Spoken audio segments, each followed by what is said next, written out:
بسم الله الرحمن الرحيم. السلام على احلى متابعين، كل سنه وحضراتكم طيبين. النهارده هنعمل فطير باللحمه او جلاش باللحمه المفرومه. معايا كيلو، جايبه كيلو جلاش وكوبايه الا ربع سمنه، بس مش هستعملها كلها. ومعايا نص كيلو لحمه، عايزه تحطي زياده براحتك. عليها بسطرمه، عليها بصل، عليها فصين توم كده. حاطه لها فلفل اسود وبهار لحمه، تديها طعم حلو قوي. انا دهنت الستاك بتاعي وحطيت بقى ورق الجلاش كده، كل ورقه وورقه ادهنها دهنه بسيطه كده خالص علشان ما يبقاش تقيل على المعده، لان طبعا هنحط لها شوربه بط والشوربه اصلا دسمه، فاحنا مش عايزين يبقى كله دسم كده في اول يوم. بقيت دهنه بسيطه كده لاني مش هستعمل السمنه دي كلها.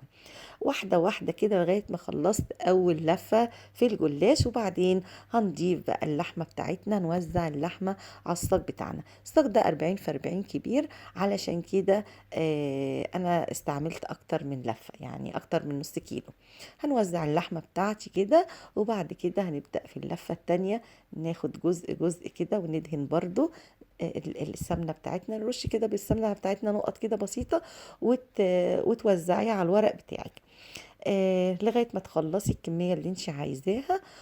واحدة واحدة كده لغاية آخر ورقة. آخر ورقة بقى ما تدهنهاش، تسيبيها كده من غير دهن خالص، عشان تعرفي تتصرفي فيها وتمسكيها كويس وإيديكي ما تتلحوسش كده بيها.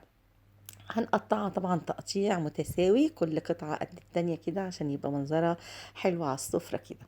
المهم ما تنسونيش في اللايك والشير عشان يوصل لكم بقية الفيديوهات بتاعت رمضان. بعد ما قطعتها خالص كده، دهنت بقى الوش بتاعي وتدهنيه على مزاجك.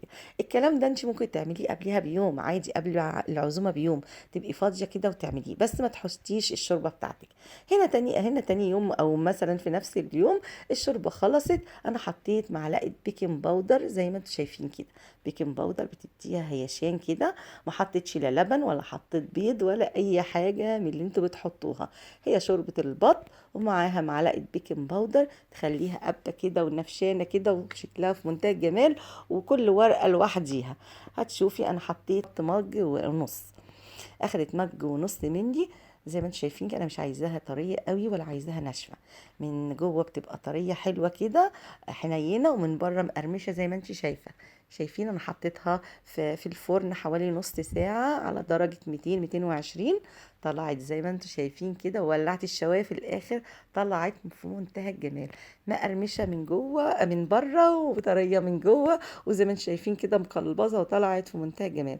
شكلها بقى يفتح النفس، بس انا كنت طبعا صايمه، دقتها بقى بعد الفطار، ما اقول لكمش على الجمال. تنسنيش في اللايك والشير، والسلام عليكم ورحمه الله وبركاته. وكانت معاكم فدي اسم.